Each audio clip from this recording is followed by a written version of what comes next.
नमस्कार दोस्तों, हमारे यूट्यूब चैनल एजुकेशन एक्सप्रेस पर आपका स्वागत है। तो दोस्तों, आज हम दैनिक पाठ्य योजना लेसन प्लान की जो सीरीज चल रही है, जिसमें भौतिक विज्ञान के जो प्लान्स हैं वो जो वीडियो के माध्यम से आपको मैं बताने जा रहा हूँ। तो इससे पहले दो जो लेसन प्लान है भी हमने अपलोड कर दिए हैं और आज मैं तीसरा जो है लेसन प्लान बना रहा हूँ। तो आप देखते चलें वीडियो को, ठीक है दोस्तों। तो सबसे पहले आपको यहाँ पर विद्यालय का नाम लिखना है, जिस विद्यालय का नाम लिखना है जहाँ पर आपने टीचिंग वगैरह की है उस विद्यालय का नाम लिखना है। यहाँ पर आप स्कूल या फिर कॉलेज का भी नाम लिख सकते हैं। उसके बाद आप क्लास देख लें, क्लास आप चाहे वो लिख सकते हैं। डेट वगैरह भी आप जिस दिन बना रहे हैं वो लिख सकते हैं। कालांश भी कुछ भी लिख सकते हैं, एक या दो पर। उसके बाद है विषय जो वो है हमारी भौतिक विज्ञान और प्रकरण क्या है, सरल मशीनों के प्रकार, ठीक है दोस्तों। और समय अवधि होती है जी 30 मिनट की होती है। जो मोटी डायरी दी जाती है हमारी जो बीएड में, वही उसमें ही हमें 20 प्लान बनाने होते हैं। तो ठीक है दोस्तों। अब है इसके बाद है शिक्षण उद्देश्य और अपेक्षित व्यवहारगत परिवर्तन। तो दोस्तों, थोड़ा सा ये बड़ी हो जाएगी वीडियो अगर मैं सब कुछ डिटेल में बताऊंगा, तो इसलिए मैं चाहता हूं कि आप बिल्कुल देख लें और सेम की सेम आप अपनी डायरी में उतार दें, कोई गलती नहीं होगी, ठीक है दोस्तों। तो चलते हैं। यहाँ पे आपको ज्ञानात्मक शिक्षण के जो उद्देश्य, ज्ञानात्मक उद्देश्य है, अवबोध उद्देश्य है, ज्ञान उपयोग है, कौशल है, इस तरीके के सभी जो हैं भी आप अपनी डायरी में लिख लें। और जगह नहीं हो तो आप इसमें से 2-3 लिख सकते हैं। अगर आपकी डायरी में जगह है तो आप जितनी भी है उतनी लिख सकते हैं, ठीक है दोस्तों। और जो इस तरीके से आप डायग्राम बना सकते हैं। अगर आपकी डायरी में डायग्राम्स नहीं बने हुए हैं, लाइन वगैरह नहीं खींची हुई हैं, तो आप इस तरीके से बना सकते हैं, ठीक है। नेक्स्ट चलते हैं।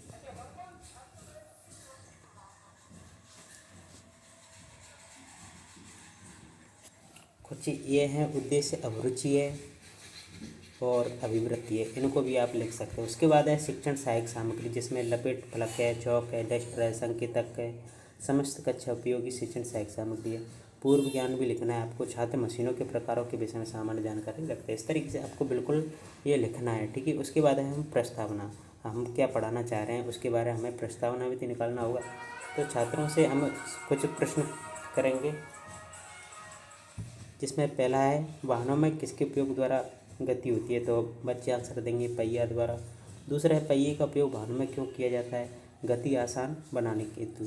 तीसरा है वाहन का क्यों उपयोग है, दूरी कम करना। और चौथा है वाहनों में प्रयुक्त पहिए किस प्रकार की मशीन है, संभावित। ये यहाँ पर जो बच्चे होंगे भी मौन हो जाएंगे, क्या हो जाएंगे, मौन हो जाएंगे। और ये समस्यात्मक हमारा प्रश्न बन जाएगा, यही हमारा क्या प्रस्तावना निकल आएगा, ठीक है। अब है उद्देश्य, उद्देश्य कथन। उद्देश्य कथन में आपको विद्यार्थी हम सरल मशीनों के प्रकार का विस्तार पूर्वक अध्ययन करेंगे, इस तरीके से हमारा प्रस्तावना निकल आता है। तो इस तरीके से हम उद्देश्य कथन लिखेंगे। उसके बाद है प्रस्तुतिकरण। प्रस्तुतिकरण जिसमें शिक्षण बिंदु है, नत समतल वह पहिया, इस तरीके से आप। उसके बाद विकासात्मक प्रश्न लिखने दो का, जैसे कि दैनिक जीवन में आवागमन के साधन कौन से हैं, कार है, बस है, कार है, बस है। उसके बाद कार बस किस पर गतिमान होते हैं, तो पहिए पर। पहिए किस प्रकार कार बस को गति प्रदान करते हैं। यहाँ पर बच्चे क्या मौन हो जाएंगे, तो आपको ये बिल्कुल विस्तार पूर्वक बताना होगा, ठीक है। इस तरीके से भारी ड्रमों को ऊंचाई पर चढ़ाने तथा अन्य ऊंचाई के कार्यों को सुगम बनाने हेतु झुके हुए तल का उपयोग किया जाता है। पहिया एक सरल मशीन है, सर्वप्रथम पहिए का ही आविष्कार हुआ था। पहिया घर्षण बल को कम करता है। इस तरीके से आपको ये बिल्कुल लिखना है। इधर की तरफ आप छात्र क्रियाएं, बच्चे क्या क्या क्रिया करेंगे, यहाँ पे जैसे प्रश्न करेंगे बच्चे बताते जाएंगे। कुछ प्रश्न जो नहीं आएंगे वहाँ पर आपको उस चीज़ को हमें डिटेल में बताना है। उसके बाद जब हम थ्योरी बता रहे होते हैं तो बच्चे क्या करते हैं, ध्यानपूर्वक सुनेंगे तथा मुख्य बिंदुओं को अपनी अभ्यास पुस्तिका में लिखेंगे। इस तरीके से हम जो अध्ययन करा रहे हैं उसमें कौन कौन सी विधि का हम प्रयोग कर रहे हैं, जैसे प्रश्नोत्तर विधि, जहाँ पर हम प्रश्न करते हैं वहाँ पर प्रश्नोत्तर विधि, जहाँ पर व्याख्या करते हैं वहाँ पर व्याख्यान विधि। उसके बाद है श्यामपट्ट। श्यामपट्ट में हम आपको पता है टीचर जब भी पढ़ाता है तो इम्पोर्टेंट चीज़ों को लिखते हैं। इस तरीके से आप भी इस तरीके से लिख सकते हैं, बिल्कुल यूँ की यूँ ही आप लिख सकते हैं, ठीक है। अगला चलते हैं। अगला है बोध प्रश्न। जो हमने पढ़ाया उससे संबंधित हमें बच्चों से कुछ प्रश्न करने होते हैं।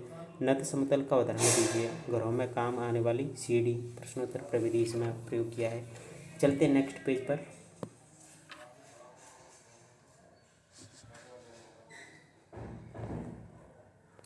ये दोस्तों सर्वप्रथम किसका आविष्कार हुआ था, इस पहिए का। इस तरीके से आप बच्चों से प्रश्न कर सकते हैं।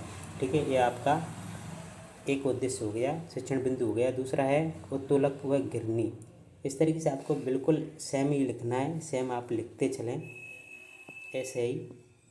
जहाँ पर प्रश्न है विकासतम प्रश्न, वहाँ विकासतम प्रश्न और उत्तर वगैरह शिक्षण जो विद्यार्थी उत्तर देते हैं उस कॉलम में विद्यार्थी के और कौन कौन सी विधियों का प्रयोग कर रहे हैं, श्यामपट्ट में श्यामपट्ट की चीज़ें लिखना है। इस तरीके से आप बिल्कुल सेम सेम लिख सकते हैं। ठीक है, नेक्स्ट चलते हैं। यहाँ पर बोध प्रश्न है, इस तरीके से आपको बिल्कुल लिखना है ऐसे ही। अगला जो शिक्षण बिंदु है वो है पंचर या वेच या पेंच। लकड़ी कौन काटता है, लकड़हारा काटता है। लकड़हारा लकड़ी काटने हेतु किसका उपयोग करता है, कुल्हाड़ी का।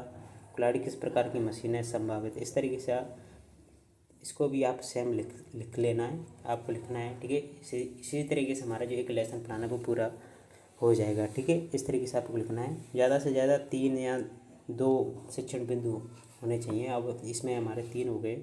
अगला चलते हैं।